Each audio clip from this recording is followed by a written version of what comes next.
Ladies and gentlemen, what is up and welcome back to the Seatin Man of Marvel Strike Force YouTube channel, and today we are going to be asking a very important question, ladies and gentlemen. For decades, philosophers have pondered, why is Gamora such a badass character? And today, ladies and gentlemen, we're going to answer that question, because Gamora, out of all the characters in Marvel's Strike Force, I recognize that Gamora really isn't like the super best for anything in particular right at this moment, but she's such an amazing character. She is so much fun to play, and she's also like a bit of a roulette wheel champion as well. There's a lot of kind of taking risks and gambling and seeing if you can, kill the opponent with your ultimate attack, or see if you're going to roll like a triple strike on the first one.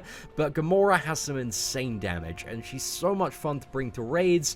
For clearing up, I use her just for some speed zug and farming the level 50 raids at the moment, and also she's part of my absolute favorite team to play in Blitz, which we're going to play toward the end of this video, because Gamora really shines in this team, ladies and gentlemen. So hopefully we can, show off some really badass Gamora gameplay today. But before we do that, we want to talk about, what makes Gamora such a great character. So yeah, let's have a bit of a chat, first and foremost, about her abilities. So let's talk about her basic attack. And now, this is level 6, which it gets upgraded to level 6. You have the opportunity to do that at level 55. And that essentially increases the bonus attack from 1 to 2 times. So she's got a primary single target attack, which deals 250% of her base damage, plus a 40% chance to bonus attack up to 2 times. It's going to be 1 time before you get to level 55 and upgrade that. But yeah, level 55 is that swinging point where she gets that double slash, and yeah, this is just absolutely crazy when you get offense up from the special 3 as well, or the ultimate attack. It's just so incredibly powerful. Like, Gamora's basic attack can hit much harder than some of the most powerful characters like ultimate attacks, like Iron Man's Arc Overload or Winter Soldier's Punch. If you line up the right scenario, you can just get absolutely bonkers damage off this first one. So yeah, a bit of a roulette wheel one, but very enjoyable to play. Now, the next thing that makes Gamora so amazing is on both her second and third attacks. If she lands a kill with either of these attacks, it has a 100% chance to fill her speed bar by 100%, essentially granting you a second turn, or potentially a third turn as well, because you can, chain these abilities back to back, so you can get 3 turns in one and just cause absolute carnage, absolute devastation, clean up some opponents up very quickly. So a second ability is called Ruthless Blade. So it's a single target attack, which is for 230% damage, but then has a 50% chance, so 1 in 2 chances, a coin flip, to chain up to 2 adjacent targets for 180% damage. Now, if this kills any of the targets at all, you get the full speed bar. You get an additional turn, so this can be sometimes a bit of a fun gamble. So say, for example, if you've, just got a character down, they're super low, they're just one tiny little bit of damage is going to kill them, and then a tank right next to them taunts up. If you have the second ability active, you've got a 50% chance to chain on, kill that target, get an additional turn. So yeah, it's a fun little gamble ability there, and I feel like the gambles on Gamora, are one of the things that I really like about the character, because sometimes they can pay off insanely, and you can have ridiculous turns, and sometimes, even without it, she still hits very hard. She'll still lay into the enemies quite a lot, so that's really awesome stuff there. So yeah, that's the second ability. And then we have the ultimate, which is Flying Slash. Instantly at the start, this gains offense up for 2 turns. So that's 2 turns after she's used this, and then attacks the primary target for 370% of her base damage, and fills speed bar 100% on kill. So this is your assassination. If you want to get somebody down, if you want to wreck somebody, or if you got some chunky opponents and you just want to start off with some big damage and really kind of ramp it up, ready to fire off some hopefully triple slashing basics, that is the way to go. So yeah, very nice ultimate attack there. And then we have her passive, which isn't anything too insane. It's just additional crit chance for Gamora, additional crit chance for Guardians allies, and also additional crit chance for every single other ally as well. So just bringing Gamora to the team gives everybody plus 5% crit, and Yeah, I'm really interested to see Gamora in like a full Guardians of the Galaxy team with like Drax, Star-Lord, Rocket Raccoon, and Groot. I think the stuff and synergy is going to be so insane there. So yeah, very, very excited about that. So yeah, now we've talked about Gamora a little bit. Let's go into the stats first, and also stats next, and talk about, you know, some of the strengths of Gamora. So she is really, really high damage output. The damage is phenomenal on the character, but the downside to this is she has practically no armor. She's a character but will take the full brunt of any single damage. So if you're ever playing Gamora, ideally you want to hightail behind some sort of tanky character, because yeah, if she gets hit, she takes a lot of damage. And attacking into Gamora as well, she's a very, very flimsy character and will take the full brunt of pretty much any damage. So that is the downside, very glass cannon champion, but the upside is she has good crit chance, good crit damage, insane speed at 130, one of the fastest characters in the entire game, so not only are you dealing all of this damage, your turns are banging out like that, so yeah, that's really, really awesome. She has no dodge chance, no block chance, so nothing too special or interesting there. She's got an alright health pool, but again, that's heavily negated by the fact that she has, rubbish armor, so she takes tons of damage from all different sorts of sources. So yeah, that is it for Gamora's abilities and stats and stuff you need to know about the character. But I think a lot more of Gamora makes sense if we practically, you know, show some Blitz matches just in a second here. But let's also talk quickly about how to farm her. So she's available in Nexus 2.9. This is a little bit into the game, but she is one of the basic characters currently in the Blitz store, so you can get her via the store or via the orbs.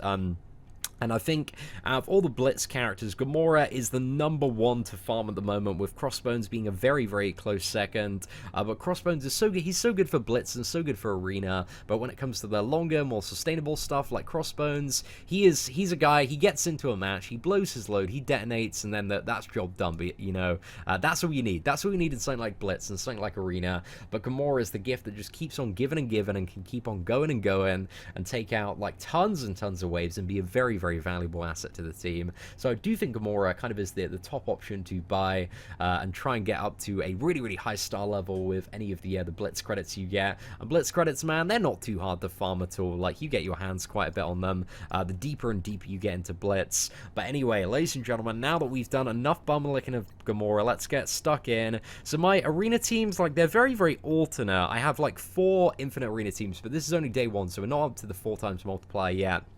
But all of my Arena teams can win matches on the 4 times multiplier. I'm just trying to figure out like who would be best to go for on this one. I think it's probably going to be this matchup here.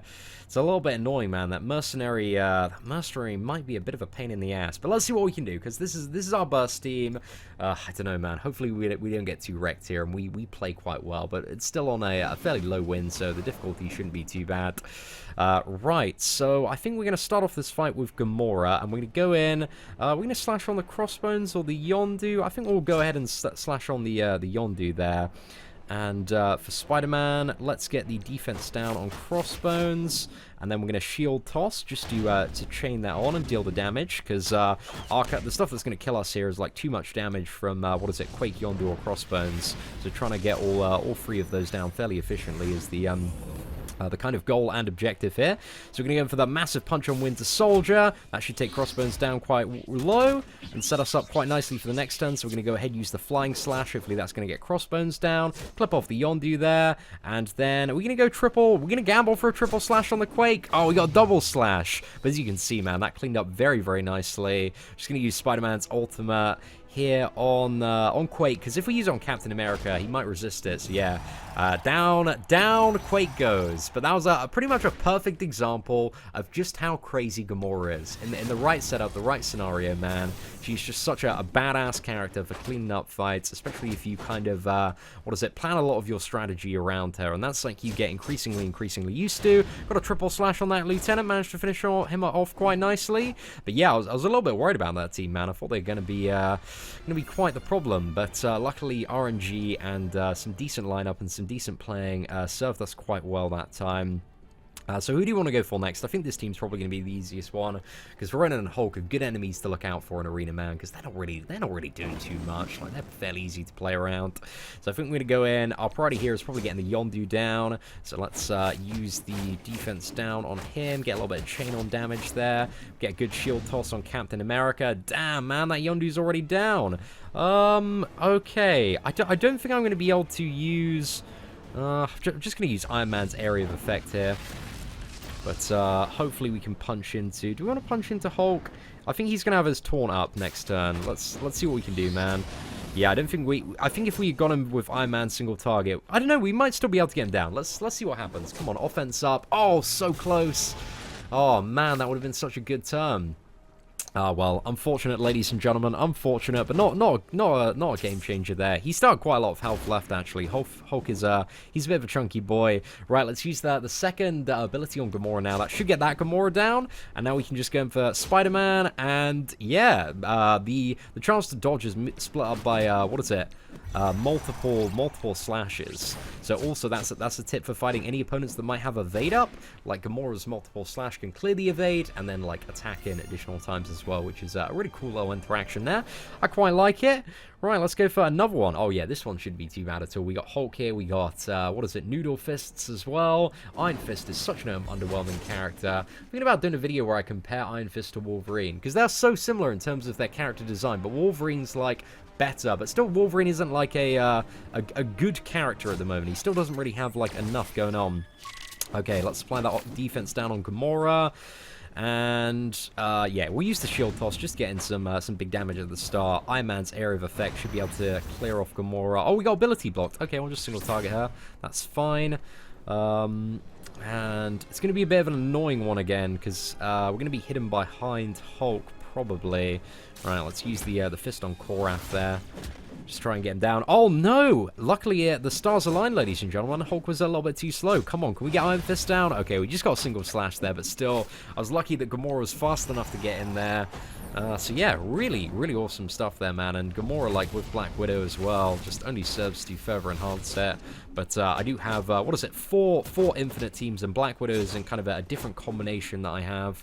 But yeah, let me know if you're interested in seeing my arena teams and stuff, ladies and gentlemen. Would be quite curious to do some videos on that, because your boy, I just absolutely rinse Blitz mode for the most part, always top 500, but we have like a slightly different beta shard where the cutoffs are like even higher than the regular one, but still it's not really too bad at all to deal with, mainly because I've been playing since day one, man, and like I've been grinding out this game like fucking mad. So my roster it's stacked, man. It's absolutely beefed up. Right, okay, which is going to be the best one to go for? So we didn't really have any like nullify here, so I'm trying to avoid Drax's. I think this should be fine just for the final battle here. So Gamora, she's been like MVP of pretty much every single fight. She's done really well. But let's go in for do I want Quake? Let's get Quake down, and also Hawkeye. Those are the two that I'm gonna try and what is it, finish off. Okay, so we've tossed the shield toward Quake there. Now if we start nuking on the 4, yeah, let's start nuking on the 4. Oh, damn. Am I about to try and set up, like, the cheekiest turn that ever was? I think I am, ladies and gentlemen. Right, let's see. Let's see if we can do it. Oh, no. Oh, Captain America got in there. Oh, no, I thought my Gamora was fast enough. Oh, crap. No, it's because this Captain America's a little bit more stacked. Oh, no, I was going to go for the ultimate on 4. Finish off the second on Hawkeye. Oh, my gosh. I can't believe I got cocked over there. Right, okay, I just need Quake not to use her ultimate and us to get through this Captain America, and we should be able to clean up pretty quick. And our Gamora got blinded. Everybody's blinded. Fuck, I'm so dead. No. Oh, man, I did not play that as safe as I should have. Oh, ladies and gentlemen, a tragedy there. Absolute tragedy. Man, I'd line that up so perfectly. I was about to fucking snipe that 4, get that Quake down, finish off Hawkeye as well. But yeah, Captain America, he got on like a fraction of a turn faster, man. That's so annoying. It should have lined up so I got my like my second round of attack off just before he did that. So yeah, that's a super annoying time, man. That's I'm absolutely gutted about that, ladies and gentlemen. Gutted about that, because that was going to be some juicy Gamora lineup gameplay. But hey, there we go. Ladies and gentlemen, hopefully you enjoyed today's Gamora video. She's so good, man. She's so much fun to play. Let me know if you are loving Gamora in the comment section below, ladies and gentlemen. And also, what kind of Marvel Strike Force stuff do you want to see on the channel? We're working on so many different guides, so many different videos at the moment, but put your requests in. We'll add them to the list. But yeah, ladies and gentlemen, thank you very much for watching. Take care, and I hope that you have an absolutely fantastic day.